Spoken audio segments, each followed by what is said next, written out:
Je suis Mardoché Bolé, journaliste scientifique et fact-checker à Pesachek. Je suis également le président du réseau des journalistes et communicants scientifiques du Mali. Alors, un journaliste scientifique, c'est d'abord un journaliste et qui ajoute, en plus de ce rôle de donner l'information, une spécialisation qui est la science. Donc, le journaliste scientifique, c'est un journaliste qui s'intéresse à toute l'actualité scientifique. On peut devenir journaliste scientifique tout d'abord en faisant la science. Il y a des personnes qui sont devenues des journalistes scientifiques qui ont d'abord fait la science. Et après quoi, ils se sont intéressés au journalisme. Et donc, on les appelle les journalistes scientifiques. Et d'autres, qu'on retrouve la plupart du temps, ce sont des gens qui n'ont pas fait des sciences et qui sont des journalistes en fait. Ce sont des journalistes qui se sont intéressés à l'actualité scientifique et petit à petit se sont spécialisés dans les sciences. Se sont spécialisés peut-être dans la santé, dans l'environnement, dans l'agriculture, dans les sciences pures et dures, la recherche, etc. Donc, on a deux groupes. On a ceux qui sont tout d'abord des journalistes généralistes et après qui se sont spécialisés en sciences et qui deviennent des journalistes scientifiques. Et on a le lot de ceux qui étaient des scientifiques et qui se sont intéressés aux journalistes et qui deviennent enfin des journalistes scientifiques. Il faut dire que le journaliste scientifique joue un rôle très important au sein de la société. On l'a vu pendant la période de Covid-19. Le journaliste scientifique pendant la période de Covid-19 a réussi à expliquer en termes très simples ce que les scientifiques expliquaient dans leur jargon. Le journaliste scientifique, comme je l'ai dit, joue un rôle très important dans la mesure où il est capable en fait de rendre plus digeste ce que les chercheurs font dans leur laboratoire, de rendre plus digeste c'est les résultats des recherches et les mettre à la disposition des populations. Je donne un exemple très simple. Quand on prend par exemple une plante dont le nom scientifique est Myranttus arboreus pebove, le journaliste scientifique, lorsqu'il voit le nom de cette plante-là, et il veut en fait l'expliquer à la population pour dire par exemple que cette plante-là traite telle maladie, où cette plante a été utilisée dans le cadre d'une recherche et les propriétés chimiques de cette plante-là ont été peut-être, je donne un exemple, ont été peut-être utiles pour guérir une maladie. Je ne vais pas donner le nom de la maladie pour ne pas que les gens en fait l'utilisent pour pouvoir vraiment s'automédiquer. Donc le journaliste scientifique va dire quoi? Il va prendre ce nom scientifique, il va se poser des questions. Si c'est un journaliste scientifique malien qui travaille pour un public malien, il va se dire mais le Myranttus arboreus pebove là, comment est-ce que les Maliens l'appellent en fait? Au Mali, comment est-ce qu'on l'appelle? Quel nom les Maliens donnent à cette plante-là? Donc, quand lui, il va rapporter ça en utilisant les thèmes très simples, la population va comprendre en fait ce que le chercheur a fait. Donc, le journaliste scientifique, voilà un peu son rôle. Son rôle, c'est d'abord expliquer de façon très simple ce que les chercheurs expliquent présentent dans leur jargon. Mais aussi, il a un rôle important. Il a un rôle important dans la mesure où c'est en fait un pont entre la population et les scientifiques. Parce que il permet à la population d'entrer en contact direct avec les résultats des chercheurs. C'est aussi un pont entre les laboratoires et les bailleurs. Parce que le journaliste scientifique permet aujourd'hui de communiquer d'une certaine manière sur les résultats des recherches de certains laboratoires et ça attire en fait des bailleurs qui sont intéressés par le travail ou les activités que font ce laboratoire. Donc, voici un peu en quelque sorte le travail du journaliste scientifique et l'importance du journaliste scientifique. Être journaliste scientifique au Mali, je dirais que c'est quelque chose qui n'est pas du tout facile. Au Mali, il y a un journal qui a débuté, c'est le journal scientifique et technique du Mali, aujourd'hui qui a porté un autre nom, Sciences et Société, Sciences et Société. C'est l'occasion pour moi ici de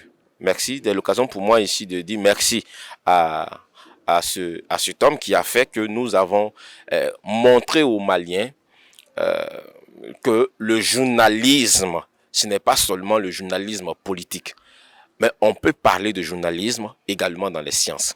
Parce qu'au Mali, on ne connaissait pas ce qu'on appelle le journalisme scientifique. Et donc, il est Diarra qui a fondé en fait le journal scientifique et technique du Mali, auprès de qui nous avons travaillé. Nous avons beaucoup appris auprès de lui. Nous avons appris dans le journal, afin qu'aujourd'hui, le journalisme scientifique est en train de prendre de l'ampleur au Mali. Mais est-ce que c'est facile? Est-ce que ça a été facile? Non, ça n'a pas été facile. Parce que pour que aujourd'hui on puisse parler quand même de journalisme scientifique au Mali, Hilaire Diarra a dû investir plusieurs dizaines de millions de francs CFA venus de ses poches. Aujourd'hui, le journal est là. Le journal essaie tant mieux de se développer petit à petit. Mais il faut comprendre que ce n'est pas du tout facile. Parce que je fais partie de ceux qui ont beaucoup travaillé pour que le journalisme scientifique au Mali soit connu, pour que les Maliens comprennent ce que c'est que le journalisme scientifique, pour que les Maliennes et les Maliens s'habituent en fait aux chercheurs et aux résultats des recherches. Aujourd'hui, les défis, c'est quoi?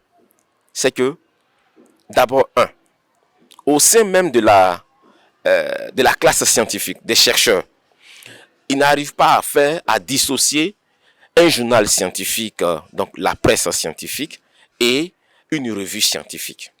Parce que chaque fois que nous partons, c'est maintenant que un peu beaucoup ont commencé à comprendre, mais au début c'était pas facile.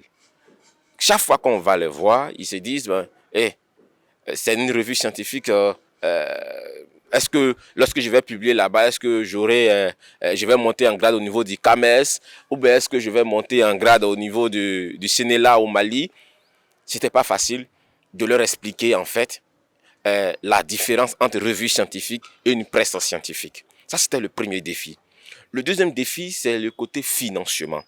Parce que, vous voyez, quand la presse politique, il suffit tout simplement d'être un griot d'un homme politique et puis on te verse de l'argent, ou il suffit tout simplement de parler mal d'un opposant politique et celui à qui il est opposé vient te donner de l'argent. Mais dans la presse scientifique, ce n'est pas le cas. Parce que, bien vrai que c'est le journalisme scientifique que nous faisons, mais c'est très difficile de faire du griotisme, si ça se dit, au sein ou bien dans le domaine du journalisme scientifique. C'est très difficile.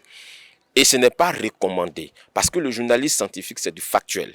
C'est du pragmatisme. Et à ce niveau, les scientifiques le disent chaque fois. Nous, les scientifiques, on n'a pas beaucoup d'argent.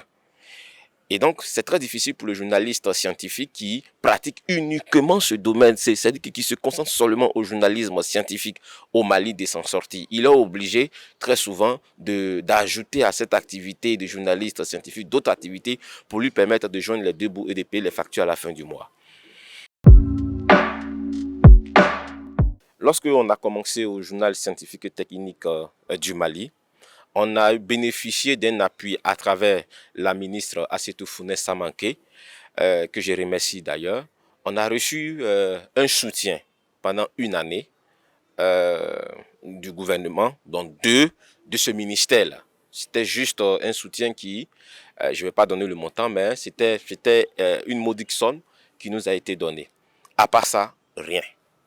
Donc, je ne pourrais pas dire que le gouvernement soutient le journalisme scientifique. Mais c'est l'occasion également de dire que c'est très important que le gouvernement soutienne le journalisme scientifique. Parce qu'aujourd'hui, le président de la République a donné comme message, une fois j'ai écouté l'un de ses messages, et il a dit il veut que le Mali soit un pilier dans le domaine de l'agriculture. Et pour que le Mali soit un pilier dans le domaine de l'agriculture, il faut que la recherche soit financée.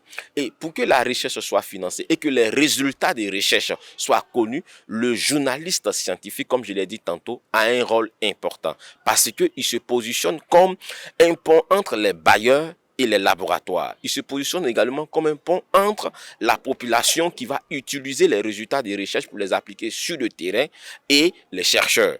Donc, c'est important que le gouvernement se penche un tout petit peu sur le soutien du journalisme scientifique au Mali et en apportant un appui à l'association des journalistes scientifiques du Mali et en apportant un appui aux différents médias. Vous avez Sciences de chez nous dans lequel vous travaillez, vous avez le journal scientifique et technique du Mali qui est là. Il y a d'autres également, il y a d'autres organisations, il y a d'autres structures qui n'ont pas cette annotation ou connotation de journalistes scientifiques, mais qui sont quand même qui font quand même des activités qui tournent autour de la santé, de l'agriculture, de l'environnement, qu'il faut également appuyer, qu'il faut également soutenir. Donc voici un peu ce que je peux dire au niveau du soutien du gouvernement concernant la presse scientifique. Ce que je peux dire, c'est d'abord vous remercier pour l'opportunité que vous nous donnez en tant que président de l'association ou du réseau des journalistes scientifiques du Mali. Cette parole, cette opportunité, on la trouve très rarement. C'est l'occasion pour moi de lancer un appel aux chercheurs maliens, de travailler avec les organisations des presses scientifiques qui arrivent à expliquer en fait leurs résultats de recherche afin que leurs résultats de recherche ne soient pas seulement pour des revues de presse, plutôt pour des revues scientifiques, mais qu'ils soient plutôt pour la population. Parce que je trouve que ce n'est pas utile de faire une recherche, de la publier dans une revue et que ça reste dans une revue. Mais faire une recherche et que cette recherche-là soit utilisée par la population est très importante. Et c'est là que joue le journaliste scientifique. C'est là que joue le journalisme scientifique. C'est pourquoi je lance un appel à tous les chercheurs, à toute la communauté scientifique. Je crois que Sciences de chez nous travaille pour toute l'Afrique de l'Ouest francophone. Donc, c'est l'occasion pour nous de lancer un appel à toute cette communauté scientifique de travailler avec Sciences de chez nous, de travailler avec les médias scientifiques pour que ces médias scientifiques puissent mettre à la disposition des populations les résultats des recherches qu'ils produisent, ces chercheurs-là. Donc, ces chercheurs, voici l'occasion que vous devez saisir. Cette plateforme a une meilleure audience. Donc, c'est l'opportunité pour vous de saisir cette audience pour vous exprimer, pour parler de vos résultats de recherche, pour parler de vos activités, pour parler de ce que vous faites dans les laboratoires. Voilà le message que je veux donner, voilà ce que je veux dire. Et aux journalistes scientifiques, à l'association des journalistes scientifiques, de continuer à persévérer, parce que c'est au bout de la persévérance que provient le succès. Merci.